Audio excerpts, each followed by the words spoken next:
the most well-known of all the Underground Railroad conductors. Her birth name was Araminta Ross. She later changed her first name to Harriet after her mother. Reverently called Moses, Tubman made 19 trips into the South and escorted over 300 slaves to freedom. As she once proudly pointed out to Frederick Douglass, in all of her journeys, she never lost a single passenger. Tubman was born a slave in Dorchester County, Maryland in 1822. At age 5 or 6, she began to work as a house servant. 7 years later, she was sent to work in the fields. While she was still in her early teens, she suffered an injury that would follow her for the rest of her life. Always ready to stand up for someone else, Tubman blocked a doorway to protect another field hand from an angry overseer. The overseer picked up and threw a 2-pound weight at the field hand. It fell short, striking Tubman on the head. She never fully recovered from the blow, which subjected her to spells in which she would fall into a deep sleep. Around 1844, Tubman married a free black man named John Tubman. In 1849, in fear that she, along with other slaves on the plantation, was to be sold, Tubman heard from God and resolved to run away. One night while asleep, Tubman says God spoke to her and said, "I set the North Star in the heavens, and I mean for you to be free." She set out one night on foot, and with some assistance from a sympathetic white woman, Tubman ran away. She followed the North Star by night, making her way to Philadelphia, where she found work and saved her money. The following year, she returned to Maryland and escorted her sister and her sister's 2 children to freedom. She made the dangerous trip back to the South soon after to rescue her brother and 2 other men. On her third return, she went after her husband, only to find he had taken another wife. He refused to leave, choosing to stay with his new wife. Undeterred, she found other slaves seeking freedom and escorted them to the north. Courageous, compassionate, and deeply religious, Harriet Tubman is a testament to the resilience of the human spirit and the power of faith. Rebecca Lee Crumpler, MD. Rebecca Lee Crumpler, formerly Rebecca Lee, was the first African-American woman to become a physician in the United States. Born in Delaware in 1831, she was raised by an aunt who was dedicated to looking after sick neighbors and friends.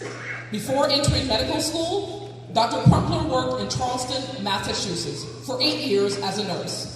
Since the first formal nursing school wouldn't open for another 20 years. Dr. Crumpler was able to practice nursing without any sort of degree. In 1860, at age 29, she entered the New England Female Medical College, challenging prevailing racial prejudices of the day that often prevented blacks from pursuing a medical career. All through her enrollment at the college, Dr. Crumpler remained diligent and persistent toward her goal. Dr. Crumpler started classes in 1860, but her studies were interrupted by the Civil War. Dr. Crumpler received a Doctorate of Medicine degree in 1864. She was the only African-American woman to graduate from the New England Female Medical College, which closed in 1873. After securing her medical degree, Rebecca Crumpler devoted her life to improving health in the black community through research and clinical work in Boston, Massachusetts, Richmond, Virginia. After a full career of helping patients, Dr. Crumpler published 2-volume works called A Book of Medical Discourses in 1883. It offered women a reference on how to provide medical care for themselves and their children. Her book is one of the very first medical publications by an African American. Dr. Rebecca Davis Lee Crumpler died in 1895 in Fairfield, Massachusetts. Dr. Crumpler inspired many as a model for breaking barriers and for dedicating oneself to improving the lives of others, she is an excellent reminder that one person can make a difference. Shirley Chisholm. Famed U.S. Congresswoman and lifelong social activist, Shirley Chisholm was born Shirley St. Hill on November 30th, 1924. She was born to Barbadian parents in a predominantly black neighborhood in Brooklyn, New York. When Chisholm was 3 years old, she was sent to live with her grandmother on a farm in Barbados. Chisholm returned to the U.S. at age 10 during the height of the Great Depression. After graduating from Brooklyn College in 1946, she began her career as a teacher and went on to earn a master's degree in elementary education from Columbia University. While training to be a teacher, Chisholm became active in several campus and community groups. She developed an interest in politics and learned the arts of organizing and fundraising. Soon, she developed a deep resentment toward the role of women in local politics, which at the time consisted mostly of staying in the background and playing a secondary role to their male equals. She became politically active with the Democratic Party and quickly developed a reputation as a person who challenged the traditional roles of women, African Americans, and the poor. In 1949, she married Conrad Chisholm, and the couple settled in Brooklyn.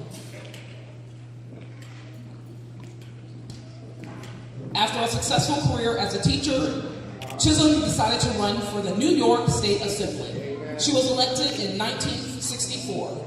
During the time that she served in the Assembly, Chisholm sponsored 50 bills.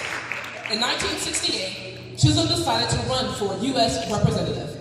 Chisholm won the seat with the use of her independent spirit and her campaign slogan, "Unbought and Unbossed." Chisholm made history by becoming the United States' first African-American Congresswoman, beginning the first of 7 terms in the House of Representatives. She served in Congress from 1969 to 1982. Chisholm was one of the founding members of the Congressional Black Caucus. Chisholm went on to make history yet again, becoming the first major party African-American candidate to make a bid for the U.S. presidency when she ran for the Democratic nomination in 1972. She was unsuccessful.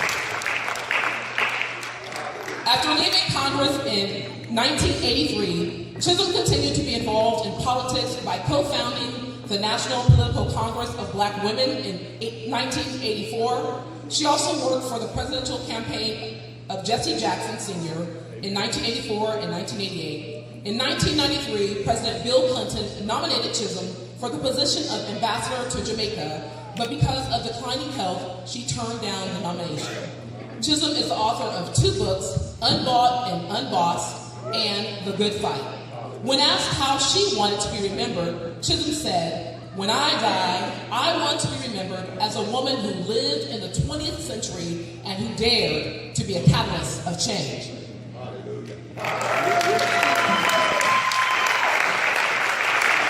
Angela Davis. Angela Davis is an activist, scholar, and a writer who advocates for the oppressed. Angela Davis was born on January 26, 1944 in Birmingham, Alabama. She knew about racial prejudice from her experiences with discrimination growing up in Alabama.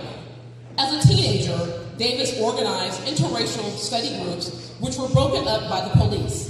She also knew the young African-American girls killed in the Birmingham church bombing of 1963. As a graduate student at the University of California, San Diego, in the late 1960s, she joined several groups. She is most often associated with the Black Panther Party and with the Black Power politics of the late 1960s and early 70s.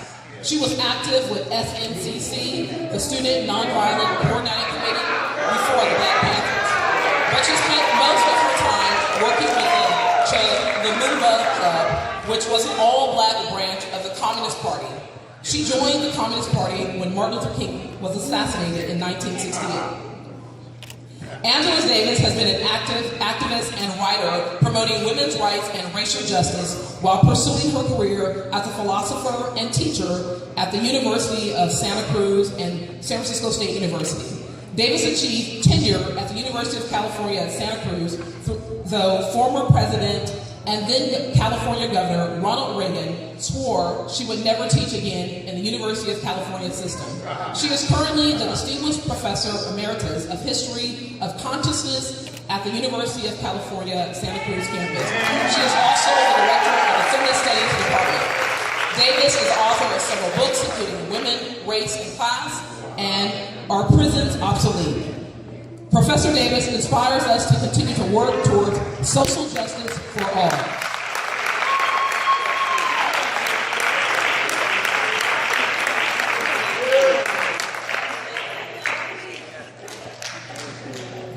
Michelle Obama. Michelle Obama was born on January 17, 1964 in Chicago, Illinois. Michelle was raised on Chicago's South Side in a one-bedroom apartment. Her father, Fraser Robinson, was a city pump operator and a Democratic precinct captain.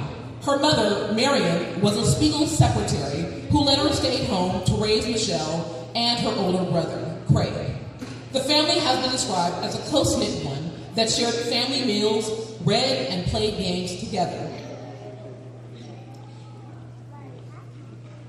Michelle graduated in 1981 from Whitney M. Young Magnet High School in Chicago's West Loop as the class salutatorian. After high school, she followed her brother to Princeton University, graduating cum laude in 1985 with a BA in sociology. She went on to earn a JD from Harvard Law School in 1988, where she took part in demonstrations demanding more minority students and professors. Following law school, Michelle worked as an associate in the Chicago branch of the law firm Sidney Austin in the area of marketing and intellectual property. There, in 1989, she met her future husband, Barack Obama, a summer intern to whom she was assigned as an advisor. The Obamas were married in 1992. After marriage, Michelle left her job to launch a career in public service, serving as an assistant to then Mayor Richard Daley, and then as the Assistant Commissioner of Planning and Development for the City of Chicago. Please rise for our First Lady of the United States of America.